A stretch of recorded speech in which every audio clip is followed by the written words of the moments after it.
திருச்சிற்றம்பலம். அருட்பெரும் ஜோதி அருட்பெரும் ஜோதி தனிப்பெரும் கருணை அருட்பெரும் ஜோதி. பக்தியோடு சரணடைதல் சிறப்பானது. இறைவனிடம் முழுமையாக சரணடைந்தவர்கள் நடந்ததை எண்ணி வருந்துவதும் இல்லை, நடக்கப் போவதை எண்ணி பயப்படுவதும் இல்லை. நல்லதே நடக்கும் என்று நம்பிக்கையுடன் இருக்கின்றனர். இறைவனிடம் சரணடைந்து விடுங்கள். நடப்பது அனைத்தும் நல்லதாகவே தெரியும். நாடிச் சென்றால் தேடி வருவார். அவரை நாடினால் உன்னில் அவர் தெரிவார். என்றும் அவரை பணிந்திருங்கள்.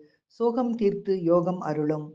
எல்லா சக்தியும் நமக்குள் இருக்கின்றது என்று நம்புபவனே வாழ்க்கையில் வெற்றி பெறுகின்றான் என்ற இந்த சிந்தனையோடு அல்லல் என் செய்யும் அருவினை என் செய்யும் தொல்லை வல்வினை தொந்தந்தான் என் செய்யும் தில்லை மாநகர் சிற்றம்பலவனார்க்கு எல்லையிலதோர் அடிமை பூண்டேனுக்கே என்ற இந்த பாடலையும் முன்வைத்து மகிழ்வோடு காலை வணக்கம் சொல்வது அழகம்மை சுவாமிநாதன். Happy morning.